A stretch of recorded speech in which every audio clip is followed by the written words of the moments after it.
오늘 우리에게 주시는 하나님의 말씀은 창세기 1장 1절로 3절 그리고 2장 18절로 23절의 말씀입니다. 오늘 우리에게 주시는 하나님의 말씀입니다. 태초에 하나님이 천지를 창조하시니라. 땅이 혼돈하고 공허하며 흑암이 깊음 위에 있고 하나님의 영은 수면 위에 운행하시니라. 하나님이 이르시되 빛이 있으라 하시니 빛이 있었고. 2장 18절 이하의 말씀입니다. 여호와 하나님이 이르시되 사람이 혼자 사는 것이 좋지 아니하니 내가 그를 위하여 돕는 배필을 지으리라 하시니라. 여호와 하나님이 흙으로 각종 들짐승과 공중의 각종 새를 지으시고 아담이 무엇이라고 부르나 보시려고 그것들을 그에게로 이끌어 가시니 아담이 각 생물을 부르는 것이 곧 그 이름이 되었더라. 아담이 모든 가축과 공중의 새와 들의 모든 짐승에게 이름을 주니라. 아담이 돕는 배필이 없으므로 여호와 하나님이 아담을 깊이 잠들게 하시니 잠들매 그가 그 갈빗대 하나를 취하고 살로 대신 채우시고 여호와 하나님이 아담에게서 취하신 그 갈빗대로 여자를 만드시고 그를 아담에게로 이끌어 오시니 아담이 이르되 이는 내 뼈 중에 뼈요 살 중에 살이라. 이것을 남자에게서 취하였은즉 여자라 부르리라 하니라. 아멘. 하나님의 말씀입니다. 아드 폰테스 근원으로 돌아가자 세 번째 시간입니다. 예수님을 그리스도로 믿지는 않지만 구약 성경을 하나님의 말씀으로 믿는 유대인들은 창세기를 어떻게 해석할까 궁금해졌습니다. 우리보다 훨씬 깊은 연구와 또 묵상이 있는 그들은 이 창세기의 말씀을 어떻게 해석을 할까? 그래서 영국 영연방 국가 14개의 영연방 국가의 최고 랍비라고 하는 조나단이라는 분이 이 창세기를 이렇게 해석을 하고 있습니다. 하나님께서는 모든 것을 창조하시고 보시기에 좋았다라고 하셨다. 그런데 단 한 가지 좋지 않다라고 하신 것이 있는데 그것은 사람이 혼자 사는 것을 좋지 않다고 하셨다. 그래서 하신 일이 흙으로 각종 들짐승과 새들을 지으시고 아담에게로 보내셨다. 그러면서 이 조나단이라고 하는 랍비가 스스로에게 이렇게 질문을 합니다. 하나님은 왜 아담에게 들짐승들과 새들을 이끌어 보내셨을까? 왜 보내셨을까요? 아마 대부분의 사람들이 이름을 지으라고 이렇게 생각을 하실 겁니다. 자, 이 조나단은 이렇게 해석을 합니다.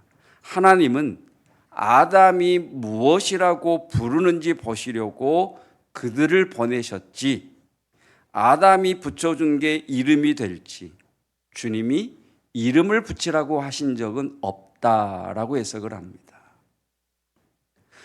그러면서 랍비 조나단은 이렇게 결론을 내립니다. 하나님께서 동물을 만들어 아담에게 보내신 이유는 함께 경탄하라고. 와, 한 번도 본 적이 없는 해석입니다.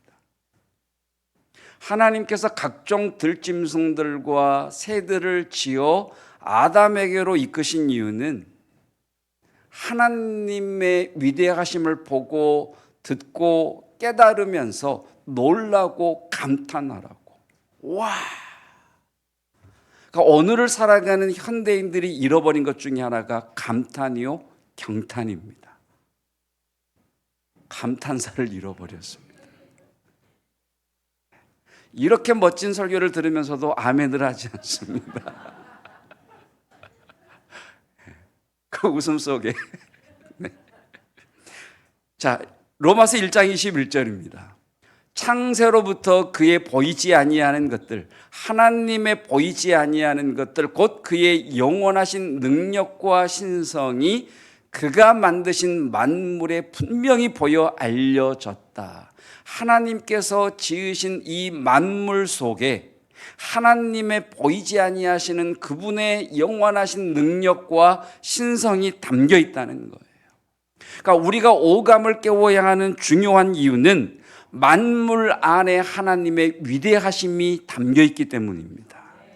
그러니까 오감이 깨어나면 공감 능력이 탁월해질 뿐만 아니라 오감이 깨어나면 영감, 하나님에 대한 감각이 살아나게 됩니다. 자, 이것은 제가 산책하다가 꽃을 찍은 사진인데요.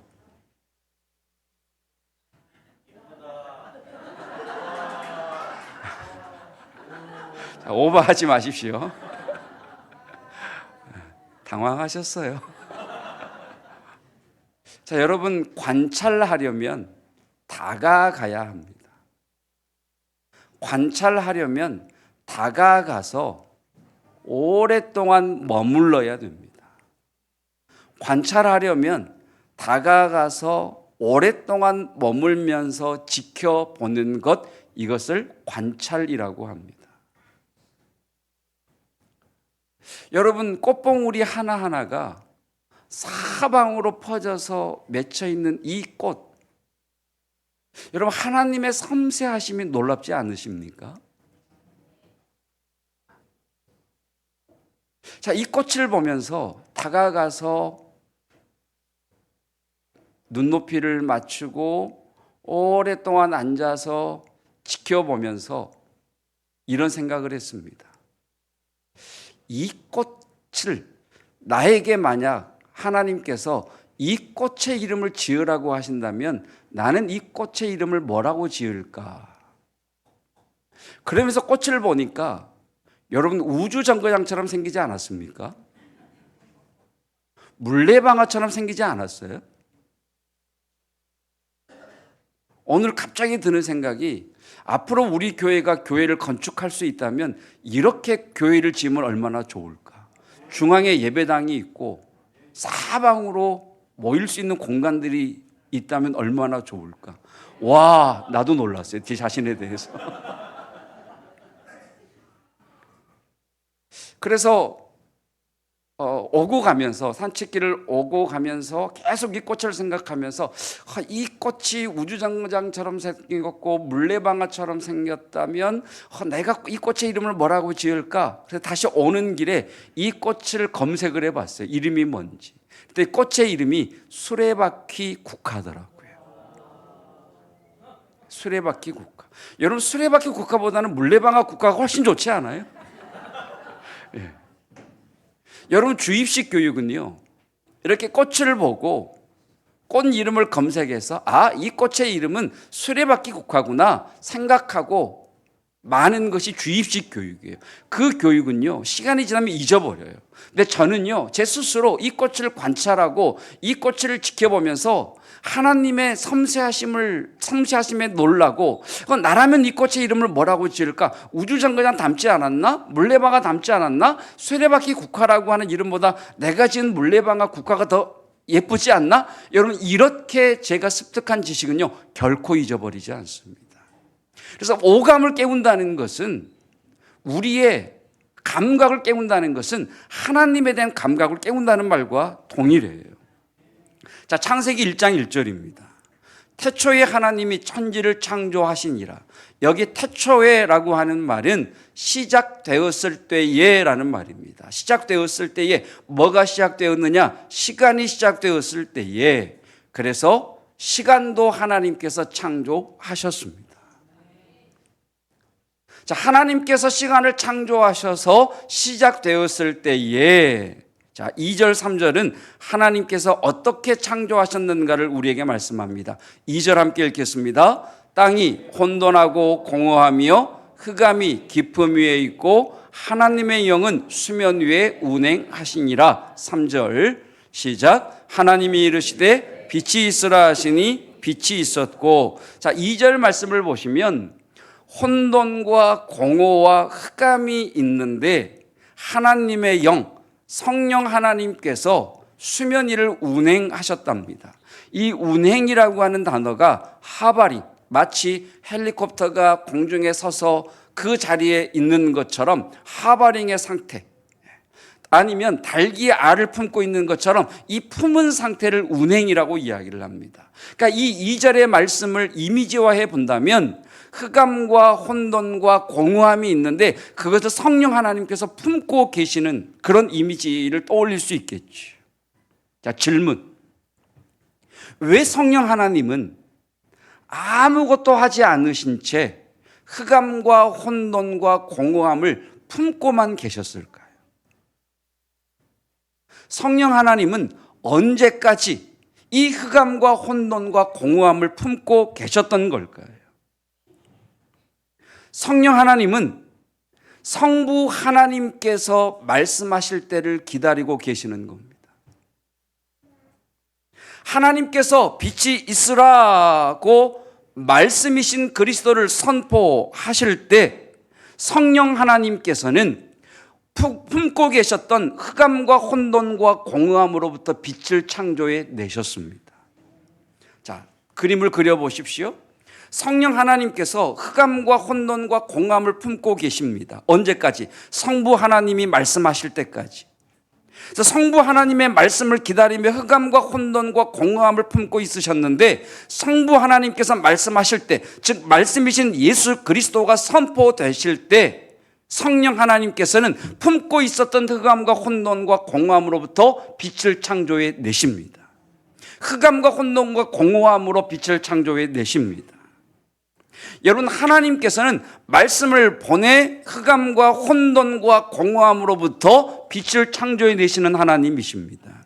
하나님은 말씀을 통해 말씀을 선포하심으로 흑암과 혼돈과 공허함으로 세상을 창조하시는 하나님이십니다. 지난주 화요일이었는데요,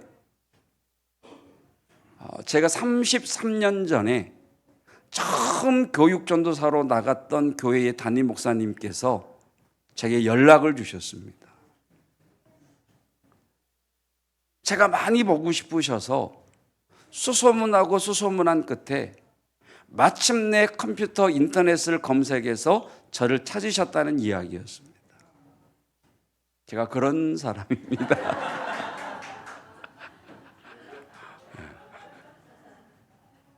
그리고 다음 날 사진을 몇 장 보내주셨습니다.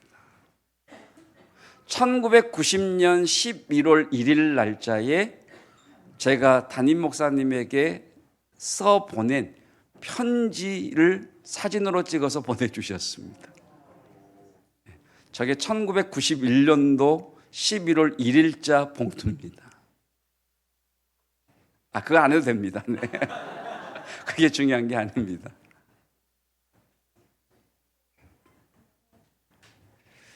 자, 궁금했습니다. 하나님께서는 왜 33년 전에 처음 사역자로 섬겼던 교회의 목사님을 만나게 하셨을까? 제 기억에는 있지도 않은, 존재하지도 않았던 1990년 11월 1일 날짜에 담임 목사님에게 손편지를 써보낸 이 편지를 목사님은 왜 보관을 하고 계셨으며 왜 33년 만에 다시 이 편지를 보게 하실까 궁금했습니다. 아드폰테스, 첫사랑을 기억하라. 초심을 잃지 말아라. 이 편지를 쓸 때 제 상황이 흑암과 혼돈과 공허함의 상태였습니다. 편지를 읽다 보니까 26살 그 젊은 청년의 그 흑암과 혼돈과 공허함 속에 던져져 있던 그때의 제 모습이 떠오르는 겁니다. 여러분, 공허라고 하는 것은 의미와 목적을 잃어버린 상태가 공허지요. 나는 누구이며 나는 어디로 가야 하는지, 내가 왜 살아야 하는지, 내가 왜 교육 전도사로 학생들을 섬기는지, 교회를 섬기는지, 삶의 이유와 목적을 잃어버린 것이 공허 아닙니까?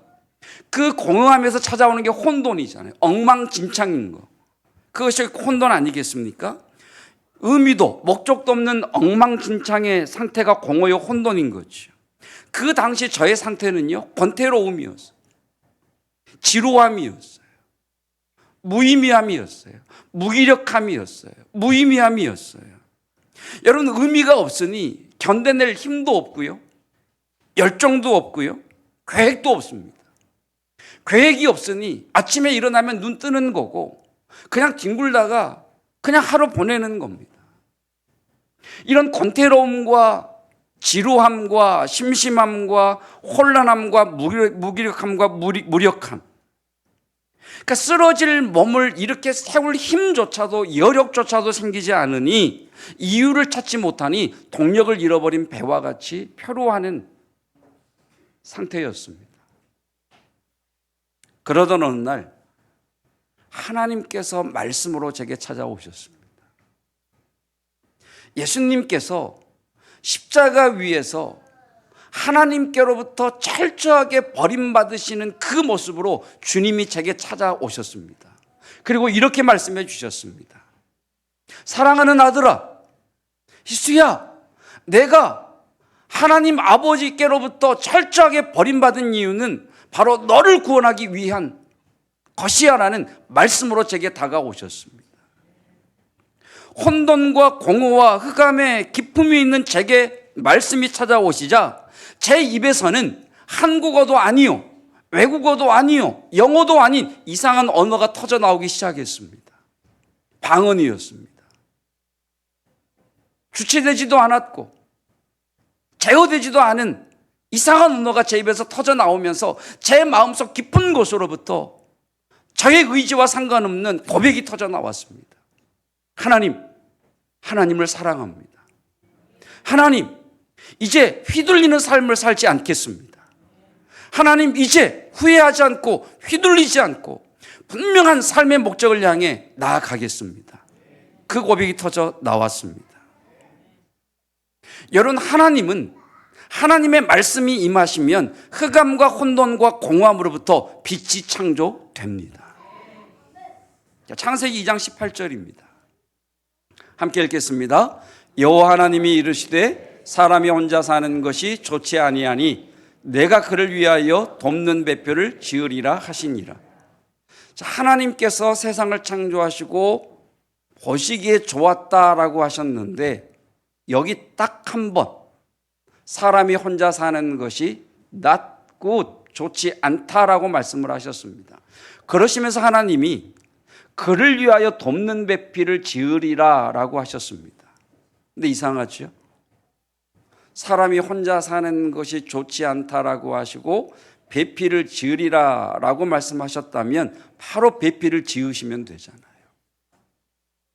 근데 그 사이에 어떤 일이 있습니까? 흙으로 각종 들짐승들과 새들을 지으셔서 아담에게로 이끌어 가십니다. 아담이 무엇이라고 부르는지 아담에게로 이끌어 가십니다. 왜 그러셨을까요? 왜 혼자 사는 것이 좋지 않다라고 하시고 배필을 지으리라라고 하시면서 왜 그 사이에 각종 들짐승들과 새들을 흙으로 지으시고 아담이 무엇이라고 부르나 보려고 아담에게로 이끌어 가셨을까요? 여기 아담이 무엇이라고 부르나라고 하는 이 말은 아담이 무엇 때문에 그렇게 부르나 보시려고입니다. 무엇 때문에 아담이 그렇게 부르나 보시려고 하나님께서 아담에게 각 짐승들을 이끄셨다는 겁니다. 여기에 인생 경영의 비밀이 있습니다. 여러분, 무엇이라고 부르려면 겉으로 드러난 외형적인 모습만 관찰하는 것이 아니라 눈에 보이지 않는 그것의 본질, 그것의 개성, 그것의 특성, 그것의 속을 볼 수 있는, 그 속을 끄집어낼 수 있는 통찰력이라고 하는 실력이 필요합니다.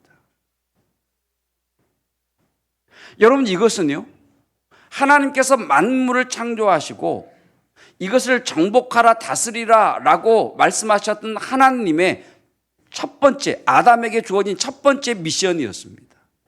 각종 들짐승들과 새들을 지으시고 그에게 이끌어 아담으로 하여금 이것들을 무엇 때문에 아담이 그렇게 부르나 보시려고 아담에게 이끌어 가셨습니다. 여러분, 아담은 자기에게로 오는 짐승들이 자기에게로 올 때에 어떻게 그들의 무엇을 보고 불렀을까요? 별로 상상하지 않았을 때는, 묵상하지 않았을 때는 이런 생각을 했습니다. 마치 팬사인회를 하는 것처럼 짐승들이 나래비 서 있는 거죠. 하나가 딱 지나가면 너 사자 오케이, 너 호랑이 오케이, 너 기린 오케이, 너 독수리 오케이. 근데 관찰은 다가가야 합니다. 오랫동안 지켜봐야 됩니다. 그래서 어떤 분은 이 부분을 이렇게 말씀하고 계시더라고요. 아담이 부르는 기준은 먼저 외적인 형체였을 것이고 다음은 개성이었을 것이다. 형체를 관상이라고 한다면, 눈으로 보는 것이라고 한다면 개성은 심상, 마음의 상태이다. 그런데 이런 심상을 보려면 오랜 사귐의 시간이 필요하다. 아담은 오랜 시간을 지나면서 개성을 파악하고 그에 걸맞는 것으로 불렀을 것이다. 그래서 들짐승 한 마리와 오랜 시간을 같이 보냈을 것 같습니다. 오랜 시간을 같이 보내면서 지켜보면서 그것을 창조하신 하나님에 대하여 경탄하면서 너의 외형은 이러하나 너의 특성, 너의 본질은 이러하구나라고 불렀을 때에 하나님께서는 아담이 부르는 대로 이름이 되게 하셨습니다. 이런 주장이 제 주장이 합당한 근거가 22절 말씀입니다. 여호와 하나님이 아담에게서 취하신 그 갈빗대로 여자를 만드시고 마치 흙으로 짐승들을 만드시고 그 짐승들을 아담에게로 이끌어 오셨던 것처럼 여자를 만드시고 그를 아담에게로 이끌어 오십니다. 아담이 여자의 외형을 보고 그의 본질을, 심상을 관찰한 후에 그가 무엇이라고 부릅니까? 다 같이 시작. 내 뼈 중에 뼈요 살 중에 살이라. 아담이 여자라고 부른 게 아니죠. 내 뼈 중에 뼈요 살 중에 살. 그래서 하나님이 그것을 여자라 부르신 거죠. 여러분, 저는 여러분들의 자녀의 외형뿐만 아니라 그 심상 속에 감추어 두신 하나님의 그 재능을 끄집어낼 수 있는 부모가 되시기를 축복합니다. 그러려면 사랑하셔야 됩니다. 그러려면 품고 기도하셔야 됩니다.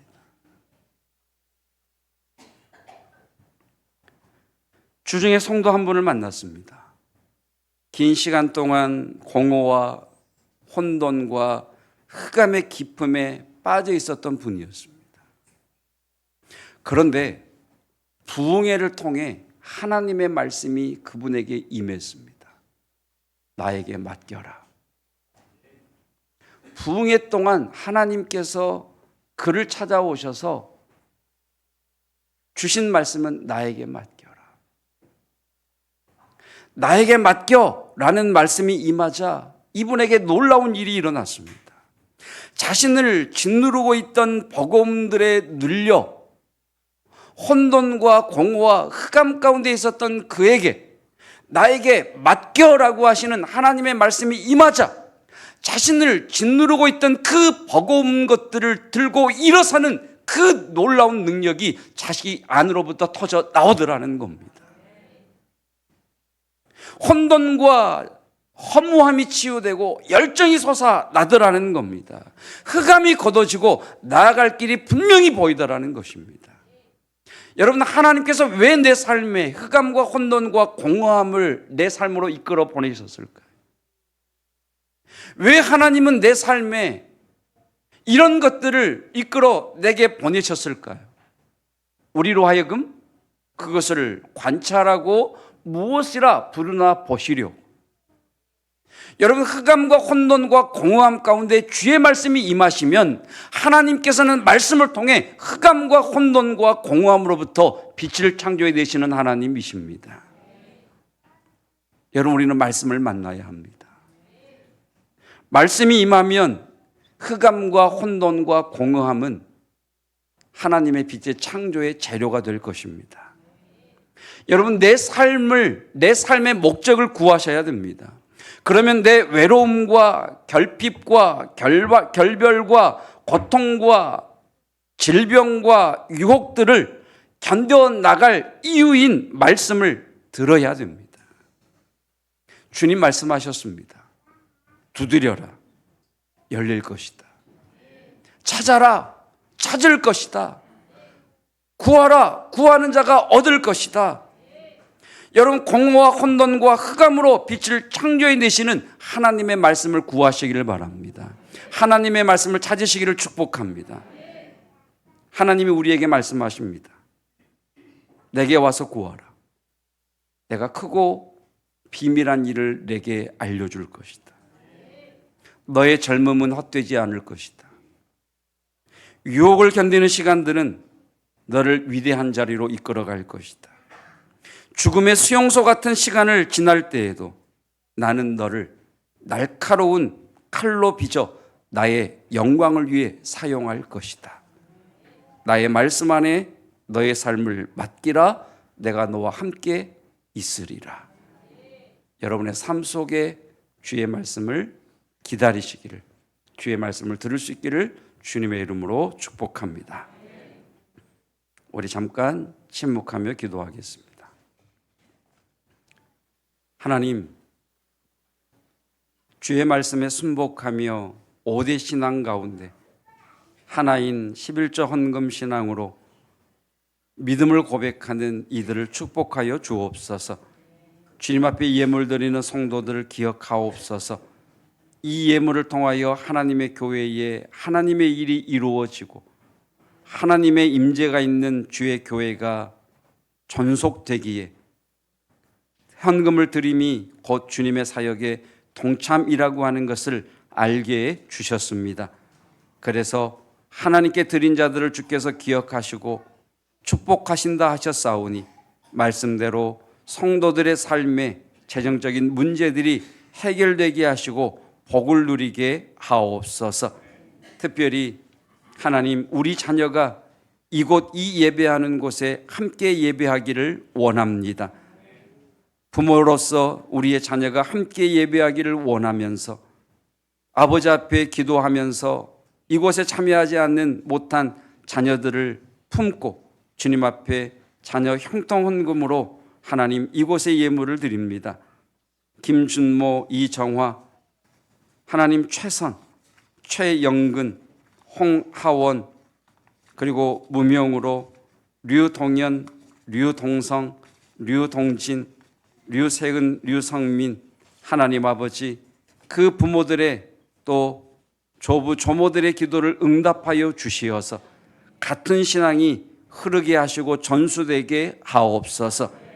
하나님 아버지, 그리고 종이 가는 그 선교의 여정 가운데에 성도들이 자녀의 이름으로 드린 이들도 있습니다. 하나님 아버지, 함께 동행하는 동역이 되게 하여 주시옵시고 하나님 앞에 드려진 그 예물들이 충성되이 쓰임으로 말미암아 하나님의 사역이 온전히 이루어지며 함께 그 일이 이루어지는 것을 우리가 보며 경험하게 하옵소서. 이렇게 우리 왕림교회가 하나님 안에서 함께 지어져 가며 세워져 가게 하옵소서. 예수 그리스도의 은혜와 하나님의 사랑하심과 성령 하나님의 교통하심이 흑암과 혼돈과 공허함 가운데 말씀을 보내사 빛을 창조하신 그 하나님을 사모하는 모든 성도들 위에 영원토록 함께 하시기를 축원하옵나이다. 아멘.